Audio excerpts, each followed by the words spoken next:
السلام عليكم ورحمة الله وبركاته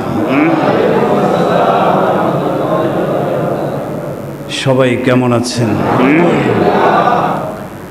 إن الحمد لله الأكرم الذي خلق الإنسان وكرم وعلمه من البيان ما لم يعلم فسبحان الذي لا يحصى امتنانه باللسان ولا بالقلم ونشهد أن لا إله إلا الله وحده لا شريك له ونشهد أن سيدنا وسندنا وحبيبنا وطبيبنا وطبيب قلوبنا وأرواحنا ومولانا محمدا عبده ورسوله الذي أرسله بالحق بشيرا ونذيرا وداعيا إلى الله بإذنه وسراجا وقمرا منيرا أما بعد فقد قال الله تبارك وتعالى في كلامه المجيد وفرقانه الحميد أعوذ بالله من الشيطان الرجيم بسم الله الرحمن الرحيم إنما المؤمنون إخوة فأصلحوا بين أخويكم واتقوا الله لعلكم ترحمون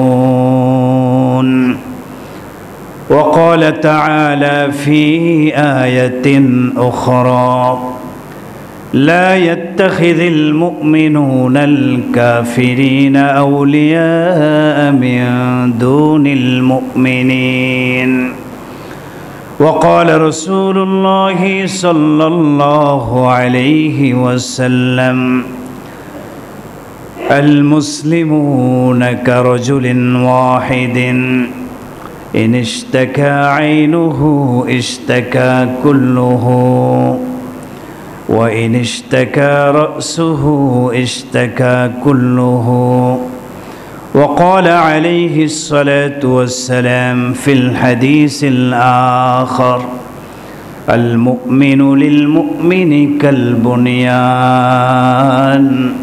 يشد بعضه بعضا أو كما قال النبي صلى الله عليه وسلم درود إبراهيم পাঠ করি اللهم صل على محمد وعلى آل محمد كما صليت على إبراهيم وعلى آل إبراهيم إنك حميد مجيد اللهم بارك على محمد وعلى آل محمد كما باركت على إبراهيم وعلى آل إبراهيم إنك حميد مجيد আলহামদুলিল্লাহ সুম্মা আলহামদুলিল্লাহ। সমস্ত শুকরিয়া, সমস্ত প্রশংসা মহান রব্বুল ইজ্জতের আলিশান দরবারে যেই মহান আল্লাহ সুবহানাহু ওয়া তাআলা অত্যন্ত দয়া করে মায়া করে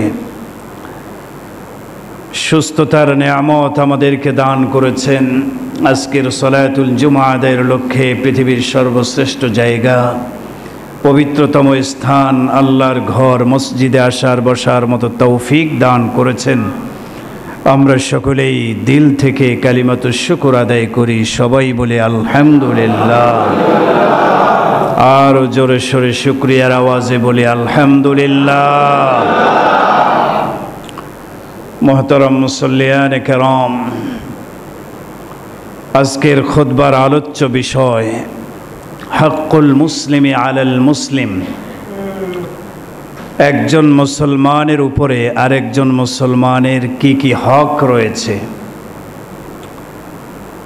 অর্থাৎ একজন মুসলমানের কাছে আরেকজন মুসলমানের কি কি পাওনা রয়েছে ঈমানের দাবিতে, ইসলামের দাবিতে। আমরা সবাই মুসলিম, সবাই মুমিন, কি বলেন ঠিক না? এই যে আমরা ঈমানের সুতোয় গাথা, আমাদের মাঝে যে একটা গভীর সম্পর্ক আছে, ইসলামের সুতোয় গাথা আমাদের মাঝে সুন্দর একটা পারস্পরিক যে সম্পর্ক আছে, এই সম্পর্কের ভিত্তিতে আমাদের এক মুসলমান আর এক মুসলমানের কাছে কিছু দাবি রাখতে পারেন, কিছু চাওয়া থাকতে পারে, যেটাকে আমরা হক বলি। হক মানে অধিকার। দুই ধরনের হক পৃথিবীতে আছে, হুকুকুল্লাহ, হুকুকুল ইবাদ। কিছু হক আল্লাহর হক। কার হক বলেন? হকুল্লাহ বলে, আল্লাহর হক। আর কিছু আছে বান্দার হক। আল্লাহর হক যেমন আল্লাহ আমাদের রব, খালেক, মালিক, সৃষ্টি করেছেন, আমরা আল্লাহর ইবাদত করব।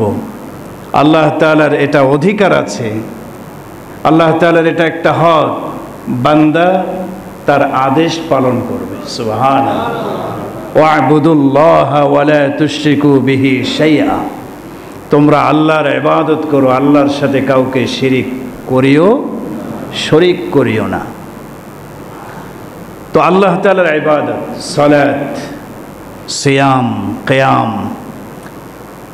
এরপরে জিহাদ ফি সাবিলিল্লাহ, হজ, রোজা, এই সমস্ত ইবাদত, জিকির, আজকার, তাসবিহ, তাহলিল, এগুলি সব কার হক বলেন? আল্লাহর হক। আল্লাহর একটা দাবি যে বান্দা আমার সন্তুষ্টির জন্য আমার ইবাদত করবে। আল্লাহ পাকের এটা দাবি, কারণ আল্লাহ তো আমাদেরকে দয়া করে মায়া করে নিজ কুদরতি হাতে মানুষ সৃষ্টি করেছে। তো আল্লাহর সাথে আমাদের একটা সম্পর্ক আছে না নেই? এই সম্পর্কের ভিত্তিতে আল্লাহ পাকের দাবি এবং আল্লাহ পাকের হক হলো আমরা যেন তার ইবাদত করি। সুবহানাল্লাহ। তো আমাদের পক্ষে দায়িত্ব, কর্তব্য হলো আল্লাহর হকগুলো আদায় করা। আল্লাহ যে ইবাদতের নির্দেশ দিয়েছেন সেই ইবাদতগুলো যথাযথভাবে পালন করা। যদি পালন করতে পারি, বোঝা যাবে আমি আল্লাহর হক আদায় করতে পেরেছি। সুবহানাল্লাহ। আর কিছু হক আছে বান্দার হক, যেমন বাবা মার হক আছে সন্তানের উপরে, আছে না নাই?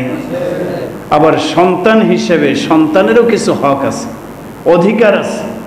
বাবা মাকে সেই হক আদায় করতে হবে, অধিকার পুরো করতে হবে। স্বামী স্ত্রী, স্বামীর কিছু হক আছে, অধিকার আছে, স্ত্রীকে হক আদায় করতে হবে। আবার স্ত্রীর কিছু হক আছে স্বামীর উপরে, স্বামীকে সেই হক, সেই অধিকারগুলো ভালোভাবে আদায় করতে হবে। প্রতিবেশীর উপরে আর এক প্রতিবেশীর কিছু কি আছে? হক আছে। তো এই যে বান্দার হক, সুসম্পর্কের ভিত্তিতে এই বান্দার হক প্রতিষ্ঠিত হয়। তো আমাদের মাঝে বিভিন্ন সম্পর্ক আছে, বাবা মার সম্পর্ক, ভাই বোনের সম্পর্ক, চাচা ভাতিজার সম্পর্ক, হ্যাঁ, অনেক ধরনের সম্পর্কের মধ্যে আমরা আবদ্ধ আছি। এটাই আমাদের জীবন, কি বলেন ঠিক না বেঠিক? তো আমাদের যত সম্পর্ক আছে তার মধ্যে আমাদের সবচেয়ে বড় একটা নিসবত আর সম্পর্ক হলো ঈমানের সম্পর্ক। সুবহানাল্লাহ বলেন। আমরা সবাই একই কালিমা পড়েছি, লা ইলাহা বলেন ইল্লাল্লাহু মুহাম্মাদুর রাসূলুল্লাহ। এই কালিমা আমরা সবাই পড়েছি, এটার প্রতি আমরা বিশ্বাস রাখি। আমরা এখানে যারা আছি কারো কি এই বিশ্বাসের মধ্যে দ্বিমত আছে নাকি? সবাই আমরা এক বিশ্বাসে বিশ্বাসী, সবাই আমরা একই মুমিন মুসলমান। ইসলাম এবং ঈমানের ভিত্তিতে আমাদের মাঝে স্থাপিত হয়েছে অনেক বড় একটা সম্পর্ক। সুবহানাল্লাহ। যেভাবে বাবা মা ভাই বোনের সম্পর্কের কারণে হক প্রতিষ্ঠিত হয়, ঠিক তেমনিভাবে ঈমানের আর ইসলামের এই সম্পর্কের কারণেও আমাদের একজন মুসলমান আর একজন মুসলমানের উপরে কিছু হক আছে, কিছু দাবি আছে। সুবহানাল্লাহ বলেন। তো মুমিন হিসেবে একজন মুমিনের দায়িত্ব হলো আমার উপরে যে আর এক মুমিন মুসলমানের হক আছে সেই হকগুলো পালন করা, সেই হকগুলো আদায় করা। আমি একজন মুসলিম, আপনি একজন মুসলিম, আপনার উপরে আমার কিছু হক আছে, আপনার দায়িত্ব হলো আমার হক আপনি পুরা করবেন। আবার আমার উপরে আপনারও কিছু হক আছে, অধিকার আছে, আমার দায়িত্ব হলো আপনার হকগুলো আমি কি করব? আদায় করব। তো ঈমানের ভিত্তিতে ইসলামের দৃষ্টিকোণ থেকে আমাদের একজন মুসলমানের উপরে আর একজন মুসলমানের কি কি হক রয়েছে কোরআন এবং হাদিসে সে বিষয়েও আলোচনা আছে। সুবহানাল্লাহ। আমাদের মুসলিম হিসেবে পারস্পরিক এই হকগুলো আদায় করা দরকার, চেষ্টা করা দরকার। এই হকগুলো কি কি এটা অনেকে জানি না, আবার অনেকে জানি কিন্তু মানি না, যার কারণেই সকল সমস্যা আমাদের মধ্যে তৈরি হচ্ছে। এই যে বিভাজন, ডিভাইডেড তৈরি হচ্ছে আমাদের মাঝে। এক মুসলমান আর এক মুসলমানের দোষ চর্চায় লিপ্ত, এক মুসলমান আর এক মুসলমানের প্রতি শত্রুতা ভাব, বিদ্বেষ ভাব অন্তরে পোষণ করছে। অনেক সময় এমনও হয় এক মুসলমান আর এক মুসলমানের উপরে হাত তোলে, জুলুম করে, অন্যায়ভাবে হত্যা করে, খুন করে, আর এক মুসলমানের সম্পদ লুণ্ঠন করে, মুসলমান হয়ে আর এক মুসলমানের ইজ্জত আব্রু নষ্ট করে। কি বলেন, আছে না নাই? তো এই যে আমাদের পরিস্থিতি, আমাদের মাঝে যে সংঘাত চরম পর্যায়ে ধারণ করছে, আমাদের মধ্যে যে বিভেদ আর বিশৃঙ্খলা হচ্ছে, এগুলি দেখে মূলত বিধর্মী ইহুদি খ্রিস্টানরা তারা হাসে। আমাদের আর মুসলমানদের বিরুদ্ধে কাজ করার দরকার নেই, মুসলমান মুসলমানের পিছনে লাগছে। কি বলেন ভাই, ঠিক না বে ঠিক? এই ফাটল ধরা সম্পর্ক থেকে আমাদেরকে বেরিয়ে আসতে হবে। কোরআন এবং হাদিসে মুমিন মুসলমানদের মাঝে পারস্পরিক যে সম্পর্ক রয়েছে সেই সম্পর্কে আবার আমাদের আবদ্ধ হতে হবে। এক মুসলমান আর এক মুসলমানের কাছে কিছু পাওনা আছে, হক আছে, অপর মুসলমানের উচিত আমার ওই মুসলমান ভাইয়ের হকগুলো আদায় করা। কি বলেন, ঠিক না বে ঠিক? এরকম হকগুলো কি কি সে বিষয়ে আজকের আলোচনা। হাদিস শরীফ অধ্যয়ন করলে আপনি দেখবেন প্যারা নবী রসুল আরবি সাল্লাল্লাহু আলাইহি ওয়াসাল্লাম এক হাদিসে বলেছেন, মুসলিম শরীফের হাদিস, হাক্কুল মুসলিমি আলাল মুসলিমি খামসুন। এক মুসলমানের উপর আরেক মুসলমানের 5টি হক রয়েছে। অন্য আরেকটি হাদিসে নবীজি আবারও বলেছেন, হাক্কুল মুসলিমি আলাল মুসলিমি সিত্তুন। এক মুসলমানের উপরে আরেক মুসলমানের 6টি হক রয়েছে। এক হাদিসে 5টি, আর এক হাদিসে কয়টি? 6টি হকের কথা এসেছে। কোরআনে কারীমের অন্যান্য আয়াত এবং আরও হাদিসের সম্ভার, হাদিসের ভান্ডার তালাশ করলে দেখা যাবে শুধু 5টি বা 6টির মধ্যেই সীমাবদ্ধ নয়। একজন মুসলিম হিসেবে আমার উপরে আরেক মুসলমানের কিছু হক আছে, 5টি 6টির মধ্যে সীমাবদ্ধ নয়। আমি অধ্যয়ন করে, মোতালা গবেষণা করে যতটুকু পেয়েছি, প্রায় 20টিরও উপরে হক আমি খুঁজে পেয়েছি। সুবহানাল্লাহ বলেন। হ্যাঁ, যদি কেউ আরো বেশি গবেষণা করে হয়তো খুঁজে আরো বেশি পাবেন। আমরা এক একটি হক নিয়ে চিহ্নিত করে আমরা একটি একটি করে আলোচনা করার চেষ্টা করব। কারণ মুসলিম হিসেবে আমরা যদি আরেক মুসলমান ভাইয়ের যে হক আমার উপরে আছে এটা যদি আমি আদায় না করি, তাহলে আল্লাহর আদালতে কিয়ামতের ময়দানে আমাকে কাঠগড়ায় দাঁড়াতে হবে। এক মুসলিম ভাই সে ঈমানের দাবিতে আমার বিরুদ্ধে আল্লাহর কাছে আবেদন করবে, সে আমার হকগুলো আদায় করে নেয়। সেদিন আপনি আমি বান্দার এই হকগুলো নষ্ট করার কারণে আল্লাহর কাছে জবাবদিহিতার সম্মুখীন হতে হবে, বিচারের কাঠগড়ায় দাঁড়াতে হবে। এজন্য আমার উপরে আরেক মুসলমান ভাইয়ের কি হক আছে, আপনার উপরে আমার কি হক আছে, আমার উপরে আপনার কি হক আছে, পারস্পরিক এই আলোচনাটা হওয়ার দরকার আছে না নাই? অবশ্যই এই বিষয়টা খুবই গুরুত্বপূর্ণ। এক নম্বরের হক, এক মুসলিমের উপরে আরেক মুসলিমের হক বা অধিকার হচ্ছে একজন মুসলিম তার আরেক মুসলমান ভাইকে দিল থেকে, মন থেকে, প্রাণ খুলে ভালোবাসবে। সুবহানাল্লাহ বলেন। দুইজন মুসলমানের মাঝে বন্ধুত্বের সম্পর্ক হবে। আমি একজন মুসলিম এই হিসেবে আমি আপনার কাছ থেকে আশা করি, এটা আমার হক আপনার উপরে, আমার দাবি, যেহেতু আমি মুসলিম, আপনি যদি মুসলিম হয়ে থাকেন আমাকে মহব্বত আপনাকে করতেই হবে, এটা আমার হক, আপনার উপরে আমার হক, অথবা আমার উপরে আপনাদের হক। আপনারা মুসলিম, আমি বাধ্য আপনাদের এই হক আদায় করতে, আপনাকে ভালোবাসতেই হবে আমাকে। এক মুসলিম আর এক মুসলিম ভাই ভাই সম্পর্ক আল্লাহ কোরআনে কায়েম করে দিয়েছে। একজন আর একজনকে মহাব্বত করতে হবে, ভালোবাসতে হবে। দুজনের মাঝে কোনোভাবেই শত্রুতা, বিদ্বেষ ভাব, হিংসা এগুলি রাখা যাবে। কোরআনে কারিমে আল্লাহ আমাদের মাঝে অনেক সুন্দর একটা সম্পর্ক কায়েম করেছেন। সূরাতুল হুজুরাতের 10 নম্বর আয়াতে আল্লাহ তাআলা বলছেন, ইন্নামাল মুমিনুনা ইখওয়া। পৃথিবীর সমস্ত মুমিন মুসলমানকে লক্ষ্য করে আল্লাহ বলছেন, নিশ্চয়ই পৃথিবীর সমস্ত মুমিন মুসলমান ইখওয়াতুন, পরস্পরে ভাই ভাই সম্পর্কে আবদ্ধ। সুবহানাল্লাহ বলেন। এই সম্পর্কটা আমাদের করে দিয়েছেন কে বলেন? আল্লাহ তাআলাই করে দিয়েছেন। এজন্যই তো কিছুদিন আগে আপনাদেরকে একটা ঘটনা শোনানো হয়েছিল, সম্ভবত গত জুমায় বা এর আগের জুমায়। ইব্রাহিম আলাইহিস সালাতু ওয়াস সালাম তার স্ত্রীকে নিয়ে জালেম বাদশার এলাকা দিয়ে যাচ্ছিলেন। জালেম বাদশা আটকিয়ে ফেলল। হযরত ইব্রাহিম আলাইহিস সালামের স্ত্রী সারা আলাইহিস সালামের সাথে অনৈতিক সম্পর্ক কায়েমের জন্য আলাদা একটা রুমের ভিতরে নিয়ে যাওয়া হলো। ওই সময় জালেম বাদশা ইব্রাহিম আলাইহিস সালামকে বলেছিলেন, মান হাজিহি, মেয়েটাকে, মহিলাটাকে? ইব্রাহিম আলাইহিস সালাম বলছিলেন, হাজিহি উখতি, এই মহিলাটা আমার বোন। সুবহানাল্লাহ বলেন। বোন কেন বললেন? স্ত্রী, ওনাকে বোনের পরিচয় কেন দিলেন?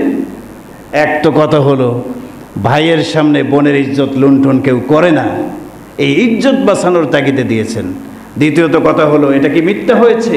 মুফাসসিরিন কেরামগণ বলেন না, মিথ্যা হয় নাই। কারণ ওই সময় পৃথিবীতে ঈমানের নিসবতে তারা ভাই বোন ছিলেন, ঈমানি ভাই বোন। সুবহানাল্লাহ। কেউ ঈমান আনে নাই, ঈমান এনেছিলেন ইব্রাহিম আলাইহিস সালাম এবং তার স্ত্রী সারা আলাইহিস সালাম। সুবহানাল্লাহ বলেন। তাহলে ঈমানের দৃষ্টিকোণ থেকে ইব্রাহিম আলাইহিস সালাম বলেছেন, হাজিহি উখতি, এই মহিলা ইনি হচ্ছেন আমার বোন। সুবহানাল্লাহ বলেন। তো এই যে আমাদের মাঝে এক একটা সম্পর্ক হতে পারে, কিন্তু ঈমানের নিসবতে আমরা সবাই ভাই বোন। কি বলেন, ঠিক কি ঠিক না? মায়েরা সবাই একদিক থেকে আমাদের ঈমানি বোন, আর সব পুরুষেরা আমাদের মুমিন মুসলমানেরা একদিক থেকে আমাদের ঈমানি ভাই। সম্পর্কটা কায়েম করলেন কে? আল্লাহ তাআলা বলেন, এই ভাই ভাই সম্পর্ক নিয়েই তোমরা থাকবা। হিংসা, মারামারি, সংঘাত এগুলি আল্লাহ তাআলা মোটেও পছন্দ করেন। ইন্নাল্লাহা লা ইউহিব্বুল মুফসিদিন, যারা পৃথিবীতে ফাসাদ সৃষ্টি করে, দাঙ্গা হাঙ্গামা করে, ফিতনা ফাসাদ তৈরি করে, কোরআনে আল্লাহ অনেক জায়গায় বলেছেন আল্লাহ এই লোকদেরকে মোটেও পছন্দ করেন না। তা আমাদেরকে ভাই ভাই সম্পর্কে আবদ্ধ হতে হবে। শয়তান অনেক সময় আমাদের এই ভাই ভাই সম্পর্কের মধ্যে ফাটল ধরাতে চায়, ঝগড়া বাঁধিয়ে দেয়। তো আল্লাহ তাআলা জানেন যে শয়তান ঐক্য নষ্ট করবে, সম্পর্কের মধ্যে ফাটল সৃষ্টি করাবে। এই জন্য আল্লাহ তাআলা বলে দিয়েছেন যদি কখনো দুজন মুসলমানের মাঝে দূরত্ব তৈরি হয়, অনৈক্য তৈরি হয়, ফাসলিহু বাইনা আখাওয়াইকুম, তোমরা তোমাদের দুই বিবাদমান ভাইয়ের মাঝে আবার মিল মোহাব্বত তৈরি করে দাও। সুবহানাল্লাহ, সমাধান করে দাও, বিচারের মাধ্যমে, সালিশের মাধ্যমে দুই ভাইকে আবার এক করিয়ে দাও। সুবহানাল্লাহ। এই ভাই ভাই সম্পর্ক নিয়ে যদি চলতে পারো, লাআল্লাকুম তুরহামুন, অবশ্যই তোমাদের উপরে আল্লাহর রহমত আসবে। সুবহানাল্লাহ। কোরআনে কারীমের অন্য আরেকটি আয়াতে আল্লাহ তাআলা বলছেন লা ইয়াত্তাখিযুল মুমিনুনাল কাফিরিন, মুমিনেরা যেন কাফেরদেরকে বন্ধু হিসেবে কখনোই গ্রহণ করে না। মুমিন কখনো কাফেরকে বন্ধু হিসেবে গ্রহণ করতে পারে মিন দুনিল মুমিনিন, মুমিনেরা পরস্পরে তারা বন্ধু হবে, এক মুমিন আর এক মুমিনের বন্ধু হবে। সুবহানাল্লাহ বলেন। তো এই আয়াতের মধ্যেও আল্লাহ তাআলা বলছেন মুমিন মুসলমান তারা সবাই বন্ধুত্বের সম্পর্কে আবদ্ধ হবে, ভ্রাতৃত্বের বন্ধনে আবদ্ধ হবে। সুবহানাল্লাহ। রাসূল করিম সাল্লাল্লাহু আলাইহি সাল্লামের হাদিস, একজন আর একজনকে মহাব্বত করতেই হবে, না হলে আমরা কেউ জান্নাতে যেতে পারবই না। নাউজুবিল্লাহ বলেন। মুসলিম শরীফে বর্ণিত হয়েছে عن أبي هريرة رضي الله تعالى عنه عن أبي هريرة رضي الله تعالى عنه أنه قال قال النبي صلى الله عليه وسلم فوالذي نفسي بيده محمد مصطفى صلى الله عليه وسلم والله لا تدخلوا الجنة حتى تؤمنوا। নবীজি বলেন ওই সত্তার কসম করে বলছি যেই সত্তার হাতে আমি মুহাম্মদুর রাসূলুল্লাহর প্রাণ, তোমরা কখনোই জান্নাতে প্রবেশ করতে পারবে না হাত্তা তুমিনু, যতক্ষণ পর্যন্ত পরিপূর্ণ মুমিন হতে পারবে না। সুবহানাল্লাহ। তোমরা জান্নাতে প্রবেশ করতে পারবে না যতক্ষণ পর্যন্ত মুমিন হবে না। ওয়ালা তুমিনু হাত্তা তাহাব্বু, আর ততক্ষণ পর্যন্ত মুমিন হতে পারবে না যতক্ষণ পর্যন্ত মুমিন মুসলমান একজন আর একজনকে ভালোবাসবে না। একজন আর একজনকে যদি মহাব্বত না করো তাহলে মুমিন হতে পারবে না, আর যদি মুমিন না হতে পারো জান্নাতেও যেতে পারবে। তাহলে কি দাঁড়ালো ফলাফল? একজন আর একজনকে যদি আমরা মহাব্বত না করি, ভালো না বাসি, একজন মুসলমান আর একজন মুসলমানের সাথে যদি সম্পর্ক ভালো না হয়, তাহলে আমরা পূর্ণাঙ্গ মুমিন হতে পারি নাই, পারবো না। মুমিন না হতে পারলে এক চান্সে জান্নাতে যাওয়া যাবে? আরো জোরে বলেন না, যাবে? তো কিভাবে সম্পর্কটা বাড়ানো যায়? এই হাদিসের শেষে নবীজি সমাধানটাও দিয়েছে। নবীজি বলেন আলা আদুল্লুকুম আলা শাইইন ইযা ফাআলতুমুহু তাহাবাবতুম, আমি কি তোমাদেরকে এমন একটা আমলের কথা বলবো যে আমলটা করলে তোমাদের মধ্যে পারস্পরিক সম্পর্ক বৃদ্ধি পেয়ে যাবে? বলবো সে আমলের কথা। সাহাবায়ে কেরাম বলল, আল্লাহর নবী বলেন, দ্রুত বলেন সেই আমলটা কি? নবীজি বললেন আফশুস সালামা বাইনাকুম, তোমাদের পরস্পরের সালামের ব্যাপক প্রচলন ঘটাও। দেখা হলেই সালাম, আসসালামু ক্বাবলাল কালাম, কথা বলার আগে কি দিতে হবে বলেন? সালাম দিতে হবে। সালাম মানে আমার পক্ষ থেকে আসসালামু আলাইকুম, শান্তি বর্ষিত হোক আপনাদের উপরে। সুবহানাল্লাহ। তাহলে যে সালাম দিল তার মনে কোনো ধরনের হিংসা আছে? কোনো ধরনের হিংসা নাই, কোনো ঘৃণা নাই, কোনো বিদ্বেষ ভাব নাই। সে এটা কামনা করছে যে আল্লাহর পক্ষ থেকে শান্তি ভাই তোমার উপরে বর্ষিত হোক, আমার কোনো হিংসা নাই, আমি চাই তুমি সুখী হয়ে যাও। সুবহানাল্লাহ। যে ব্যক্তি সালামের জবাব দিল ওয়া আলাইকুমুস সালাম ওয়া রাহমাতুল্লাহি ওয়া বারাকাতুহু, সে ব্যক্তিও সালামের জবাব দেওয়ার মাধ্যমে জানায় দিল ভাই তুমি যেভাবে আমার উপরে শান্তি কামনা করেছো, আমিও মুসলমান ভাই হিসেবে তোমার উপরে শান্তি কামনা করলাম। তোমার উপরে শান্তি নাজিল হোক, ওয়া রাহমাতুল্লাহ, আল্লাহর রহমত নাজিল হোক, ওয়া বারাকাতুহু, এবং তার বরকত তোমার উপরে নাজিল হোক। সুবহানাল্লাহ। এই সালামের মাধ্যমে আমাদের হিংসা দূর হবে। সুবহানাল্লাহ বলে। এজন্য দেখা হলে কথার আগে কি দেব আমরা? সালাম দেব ইনশাআল্লাহ। সবাই বলেন না ইনশাআল্লাহ? নাকি সালামের অপেক্ষায় থাকবো? না, আগে দেওয়ার চেষ্টা করব। আল্লাহ তৌফিক দান করেন, বলেন আমিন। এর মাধ্যমে দূরত্ব কেটে যাবে, দূর হয়ে যাবে, ভ্রাতৃত্ব তৈরি হবে, বন্ধুত্ব তৈরি হয়ে যাবে। সুবহানাল্লাহ। তাহলে আয়াত এবং হাদিস দ্বারা কি বোঝা গেল? একজন মুসলমান অবশ্যই আর একজন মুসলমানকে মহাব্বত করতেই হবে, এটা ঈমানের দাবি, এটা হক। আরেক মুসলমান ভাইয়ের হক, আপনাকে এটা আদায় করতে হবে তাকে ভালোবাসার মাধ্যমে। সুবহানাল্লাহ। বলে হুজুর লাভ কি? লাভ আছে। এক মুসলমান আরেক মুসলমানকে যখন ভালোবাসে তো লাভ কি হবে?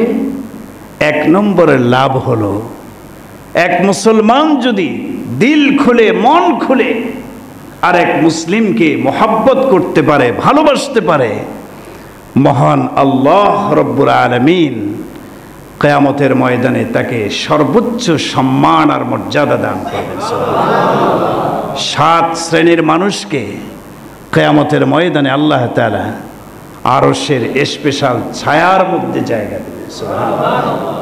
কিয়ামতের ময়দানে কোনো গাছগাছালি থাকবে? কি বলেন, থাকবে? সব কিছু চুরমার হয়ে যাবে, ধ্বংস হয়ে যাবে। ওয়ায়াবকা ওয়াজহু রাব্বিকা যুল জালালি ওয়াল ইকরাম, একমাত্র থাকবেন কে? আল্লাহ। পৃথিবীর পাহাড়গুলো ধ্বংস হয়ে যাবে, পৃথিবীর গাছগাছালি, পৃথিবীর ক্ষেত খামার ফসল সব কিছু চূর্ণ বিচূর্ণ হয়ে যাবে, ধ্বংস হয়ে যাবে। জমিনটা তৈরি হবে তামায়, তামায় পরিণত হবে। মানুষের অর্ধ হাত বা সোয়া হাত মাথার উপরে সূর্যটাকে স্থাপিত করা হবে। সূর্যের প্রচণ্ড গরম, সূর্য তার আসল মুখ দিয়ে তাপ দিবে, মানুষের মাথার মগজ গলে গলে জমিনে পড়ে যাবে। এই কঠিন মুহূর্তে আল্লাহ তাআলা ডাক দিবেন। সহিহ মুসলিমের বর্ণনা, قال الله عز وجل أين المتحابون في جلالي, কিয়ামতের অসংখ্য মানুষের মধ্যে আল্লাহ ডাক দিবেন, কোথায় ওই সমস্ত লোক যারা আমার ইজ্জত সম্মান রক্ষা করার খাতিরে, যারা এক মুসলমান আর এক মুসলমানকে ভালোবেসেছ, সেই যারা মুসলমানদের মাঝে সুসম্পর্ক রেখে চলেছ, একজন আরেকজনকে ভালোবেসেছ, তোমরা কোথায়? বিজালালি, আমার ইজ্জতের খাতিরে। তার মানে এর ব্যাখ্যা হলো, আমি আল্লাহর রাজি খুশির জন্য, আমি আল্লাহর জন্য এক ভাই আর এক ভাইকে মহব্বত করেছ। আল হুব্বু ফিল্লাহ ওয়াল বুগদু ফিল্লাহ, মুমিন মুসলমান কাউকে ভালোবাসলেও সেই ভালোবাসাটা হবে ফিল্লাহ, কার জন্য? কাউকে ঘৃণা করলেও সেই ঘৃণাটা হবে কার জন্য? আল্লাহর জন্য। তো কিয়ামতের ময়দানে আল্লাহ তাআলা ডাকবেন, হে আমার ওই সমস্ত প্রিয় বান্দা বান্দিরা, তোমরা কোথায় যারা দুনিয়াতে আমি আল্লাহর জন্য এক মুসলিম আর এক মুসলিমকে ভালোবেসেছিলাম? সুবহানাল্লাহ। কোথায় তোমরা? উযিল্লুহুম ফি যিল্লিল আরশ, আজকে আমি তোমাদেরকে আমার এই স্পেশাল আরশের ছায়ায় জায়গা করে দেব। সুবহানাল্লাহ। ইয়াউমা লা যিল্লা ইল্লা যিল্লি, আজকে হাসরের ময়দানে তোমরা কোনো ছায়া খুঁজে পাবে না, একমাত্র আমি আল্লাহর আরশের ছায়া ছাড়া আর কোনো ছায়া থাকবে না। তোমরা যারা একজন আর একজনকে আল্লাহর জন্য মহব্বত করেছিলে, ভালোবেসেছিলে, তোমরা কোথায় আসো? আল্লাহ ডেকে ডেকে ওই সমস্ত মুমিনদেরকে আরশের ছায়ায় জায়গা দিয়ে দেবে। সুবহানাল্লাহ। কি লাভ হবে আপনি আমি যদি মহব্বত করি একজন আরেকজনকে, কি লাভ হবে? মুসলিম শরীফের আর একটা বর্ণনা, মানাবিরুহুম মিন নূর, কিয়ামতের ময়দানে মর্যাদা আল্লাহ এত বাড়ায় দিবে। আল্লাহ রাব্বুল আলামিন আল মুতাহাব্বুনা ফিল্লাহ, যারা আল্লাহর জন্য একজন আরেকজন মুমিনকে মহব্বত করেছিল তাদেরকে সম্মান মর্যাদার একটা আসন, মানাবিরু মিন নূর, নূরের মেম্বারে আল্লাহ তাদেরকে উঠাবেন। সুবহানাল্লাহ।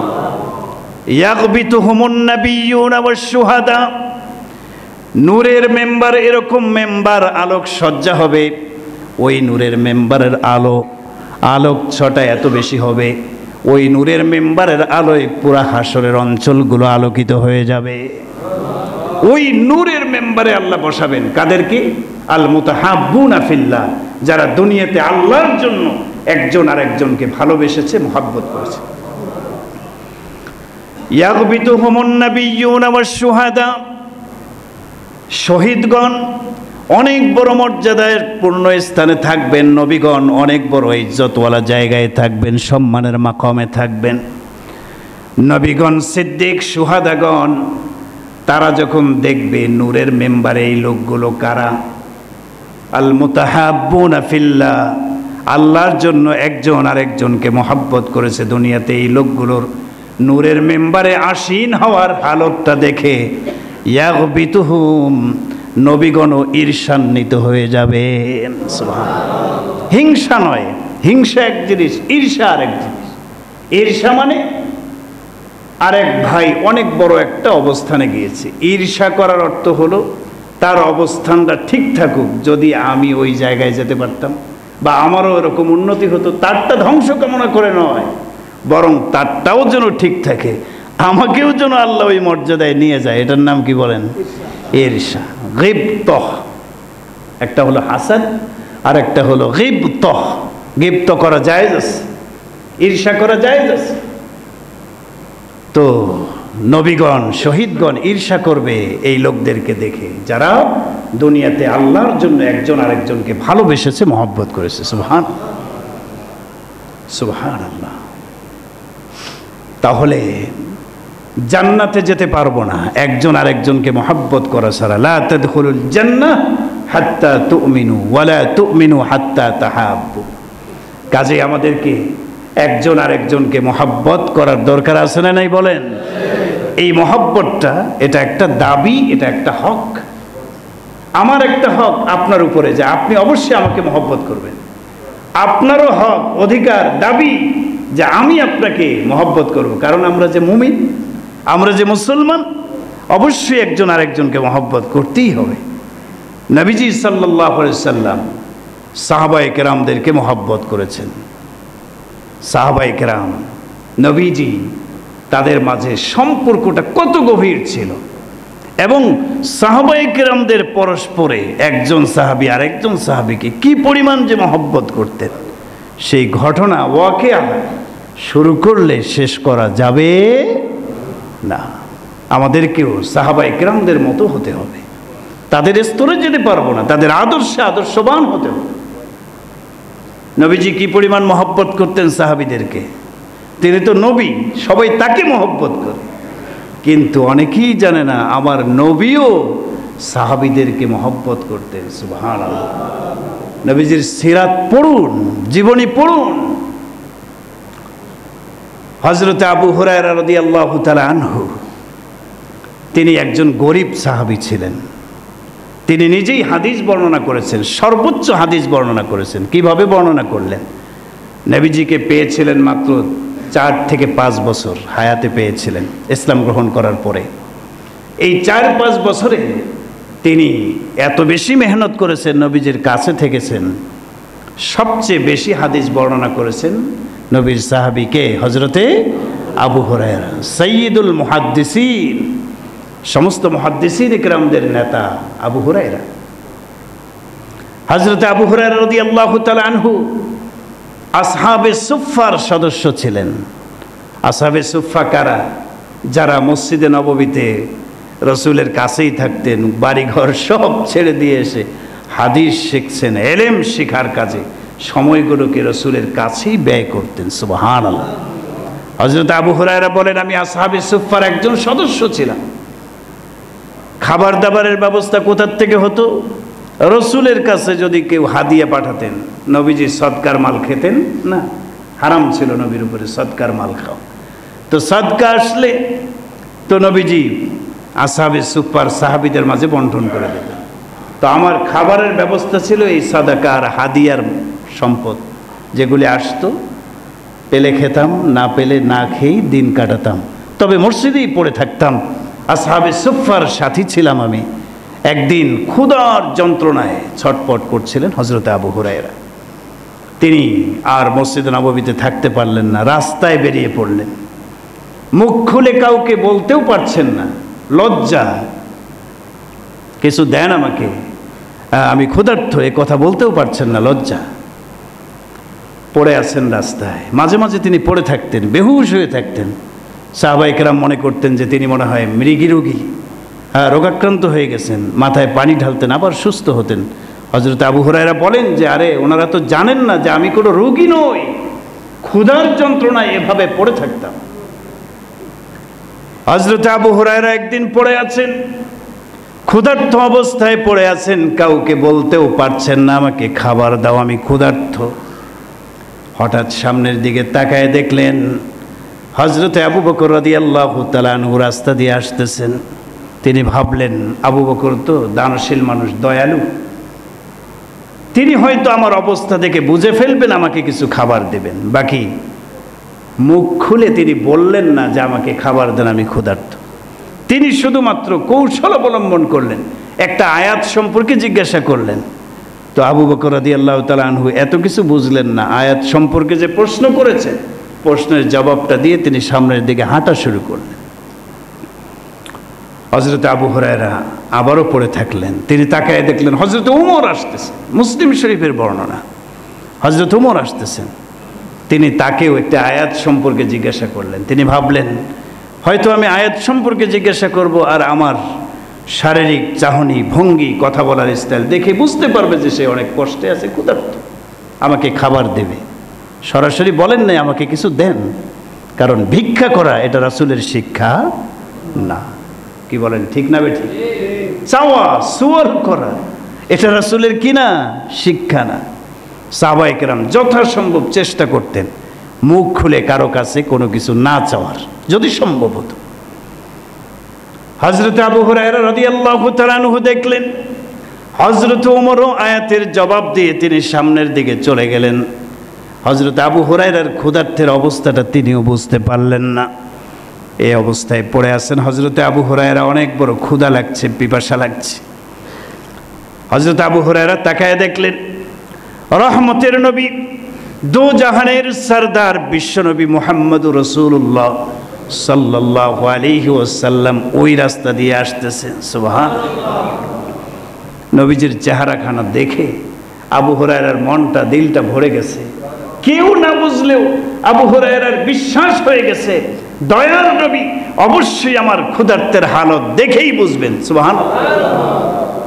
বিশ্বনবী আসলেন। হযরতে আবু হুরায়রা কিছু বলার আগেই বিশ্বনবী বললেন, কি ব্যাপার আবু হুরায়রা এখানে কেন, চলো আমার সাথে। সুবহানাল্লাহ। নবীজি বুঝে ফেলছেন আবু হুরায়রা তো কষ্টে আছে, ক্ষুধার্তের হালতে আছে। বিশ্বনবী হযরত আবু হুরায়রার হাত ধরে নিয়ে গেলেন বাসার ভিতরে গিয়ে। বিশ্বনবী বাইরে থেকে ঘরের ভিতরে প্রশ্ন করলেন আম্মাজানদের কাছে, ঘরের ভিতরে খাবারের কি আছে? ভিতর থেকে আওয়াজ এলো, এক গ্লাস, এক পাত্র দুধ আছে, আর কিচ্ছু নাই। সুবহানাল্লাহ বলেন। নবীজি এক পেয়ালা দুধ নিলেন, বরকতের হাতে দুধের পেয়ালাটা হযরতে আবু হুরায়রার হাতে তুলে দিলেন। এর আগে আবু হুরায়রাকে বললেন, আবু হুরায়রা কাজ করো, তোমার মতো আসহাবে সুফফার অন্যান্য সাথীরাও ক্ষুধার্ত মনে হয়। দেখেন নবীজি কি পরিমাণ সাহাবীদেরকে ভালোবাসতেন, মহব্বত করতেন। নবীজি বললেন, সবাইকে ডেকে নিয়ে আসো। আবু হুরায়রা চিন্তা করলেন, এক গ্লাস দুধ আমার যেই পরিমাণ ক্ষুধা, আমারই তো তৃষ্ণা নিবারিত হবে না। আবার আসহাবে সুফফার আরো অনেক সাথী, তারা আসলে এক গ্লাস দুধ কি ভাগে পাওয়া যাবে, এক ঢোক? যাক, রসুলের নির্দেশ, সবাইকে দাওয়াত করলেন আবু হুরায়রা, সবাই চলে আসছে। সুবহানাল্লাহ, 70 জনের মতো সাহাবী ছিলেন আসহাবে সুফফার। সুবহানাল্লাহ বলেন। সবাই আসছে। নবীজি এবার আবু হুরায়রাকে বললেন, আবু হুরায়রা, বিসমিল্লাহ বলে পাত্র, দুধের পাত্র এক একজন আসহাবে সুফফার সাথীর মুখের সামনে নিয়ে যাও, সবাইকে পান করাও, তৃপ্তি সহকারে পান করাও। সুবহানাল্লাহ। বিশ্বনবী যে হাত দিয়ে দিলেন, বরকতের হাত, আবু হুরায়রা এক এক করে 70 জন সাহাবীকে তৃপ্তি সহকারে দুধ পান করায় দিলেন। সুবহানাল্লাহ। আবু হুরায়রা তাকায় দেখলেন দুধের পেয়ালা এখনো ভর্তি আছে। সুবহানাল্লাহ বলে। বরকত, মুহাম্মদুর রাসূলুল্লাহর হাতের বরকত, এখনো পেয়ালা ভর্তি দুধ। হযরত আবু হুরায়রা এবার নিজে পান না করে নবীজির সামনে নিয়ে আসলেন। বিশ্বনবী বললেন, আবু হুরায়রা তুমি আগে পান করো, ক্ষুধার্ত তুমি পান করো। আবু হুরায়রা পান করলেন। হাদিসের শব্দ, নবীজি আবার বললেন, আবু হুরায়রা আরো পান করো। আবু হুরায়রা আবার পান করলেন। নবীজি আবারও বললেন, আরো পান করো। আবারও পান করলেন, আরো পান করো। সুবহানাল্লাহ। শেষ পর্যন্ত আবু হুরায়রা বলতে বাধ্য হলেন, নবী গো, আমার পেটে আর একটু জায়গাও খালি নাই। এরপরে নবীজি পান করলেন, পরিবারের সদস্য পান করলেন। তো নবীজি ক্ষুধার্ত আবু হুরায়রাকে রাস্তায় পড়ে থাকতে দেখে টেনে নিয়ে আসলেন, সবাইকে দুধ পান করালেন। রহমতের নবী কি পরিমাণ সাহাবীদেরকে মহব্বত করতেন। সুবহানাল্লাহ বলবেন না? হ্যাঁ, নবীজিও মহব্বত করতেন। একবার নবীর কাছে একটা হাদিয়া আসলো, কাপড়, অনেক উন্নত মানের কাপড়। নবীজি পরিধান করলেন, লুঙ্গি জাতীয় ছিল, সুন্দর একটা লুঙ্গি হাদিয়া আসছে, অনেক সুন্দর মানাইছে নবীজি। সাহাবায়ে কেরাম খুব খুশি, নবীজি হাদিয়া পেয়েছেন, খুব খুশি সাহাবীরা। আর একজন সাহাবী ওই মজলিসের মধ্যে সুয়াল করে বসলো, ওগো আল্লাহর নবী, আমাকে এটা কি হাদিয়া দেওয়া যায়? সুবহানাল্লাহ বলেন। ইমাম সাহেবের কাছে একটা হাদিয়া আসছে, এখন আপনি বললেন, হুজুর ওইটা আমার হাদিয়া দেন। আর একজন মুসল্লি দেখে কি মনে করবে, কেমন আসলো হাদিয়া, আর আপনি চাইলেন হাদিয়া হুজুরের কাছে? সাহাবায়ে কেরাম গরম হয়ে গেছে ওই সাহাবীর প্রতি, তুমি কেন চাইলা? নবী কিন্তু সুন্দর মানাইছে হাদিয়ার লুঙ্গিটা। নবীজি সাল্লাল্লাহু আলাইহি সাল্লাম তিনি বাসায় গেলেন, কাপড় চেঞ্জ করলেন এবং ওই হাদিয়ার লুঙ্গিটা ভাঁজ করে সুন্দর করে প্যাকেটিং করে ওই সাহাবীকে গিফট করলেন। সুবহানাল্লাহ। অন্যান্য সাহাবীরা রাগ করে ওই সাহাবীকে প্রশ্ন করলেন, কি ব্যাপার, তুমি এত বড় একটা খারাপ কাজ করলা কেন? নবীর কাছে হাদিয়া আসছে আর তুমি ওইটা হাদিয়া নিয়ে নিলা, কারণটা কি? ওই সাহাবী বললেন, তোমরা জানো না আমি কেন নিয়েছি। আমি জানি এই লুঙ্গি বা এই কাপড়ের সাথে রসুলের দেহের একটা স্পর্শ সম্পর্ক হয়েছে। এটা যদি কোনোভাবে আমি নিতে পারি, আমি ওসিয়ত করে যাব আমার কাফনের কাফনটা যেন এই কাপড় দিয়ে হয়। হাদিসে বলা হয়েছে পরবর্তীতে ওই সাহাবীর কাফন ওই কাপড় দ্বারাই হয়েছে। সুবহানাল্লাহ। নবীজি হাদিয়া দিয়ে দিয়েছেন, চেয়েছেন তো দিয়েছেন। রহমতের নবী সাহাবায়ে কেরামদেরকে মহব্বত করতেন। সাহাবায়ে কেরামও রাসূলুল্লাহ সাল্লাল্লাহু আলাইহি ওয়াসাল্লামকে মন থেকে মহব্বত করতেন। কেমন ছিল ভালোবাসা সাহাবীদের মধ্যে, নবীর মধ্যে, সাহাবীদের মধ্যে এবং সাহাবায়ে কেরামদের পারস্পরিক মহব্বত কেমন ছিল, আলোচনা চলতেই থাকবে। আমাদেরকেও ভালোবাসার দরকার আছে না নাই? একজন আরেকজনকে ভালোবাসবো তো ইনশাআল্লাহ। এই একটা হক যদি আমরা পুরা করতে পারি, যদি একজন মুসলিম আরেকজন মুসলিমকে সত্যিকার অর্থে ভালোবাসতে পারি, তাহলে একজন মুসলিম হয়ে আরেকজন মুসলিমের বিরুদ্ধে হাত উঠবে না, অস্ত্র উঠবে না। কিভাবে একজন মুসলিম হয়ে আর একজন মুসলিমকে আপনি মারেন, হত্যা করেন, সম্পদ লুণ্ঠন করেন, ইজ্জত আবরু নষ্ট করেন? সত্যিকার অর্থে ভালোবাসে থাকলে এটা হতে পারে। আল্লাহ তাআলা আমাদের সবাইকে এই ভালোবাসার বন্ধনে আবদ্ধ হওয়ার মতো তৌফিক দান করুন। ওয়া আখিরু দাওয়ানা আলহামদুলিল্লাহি রাব্বিল আলামিন। যারা সুন্নত পড়েন নাই 4 রাকাত কাবলার জুমার সুন্নত পড়েন।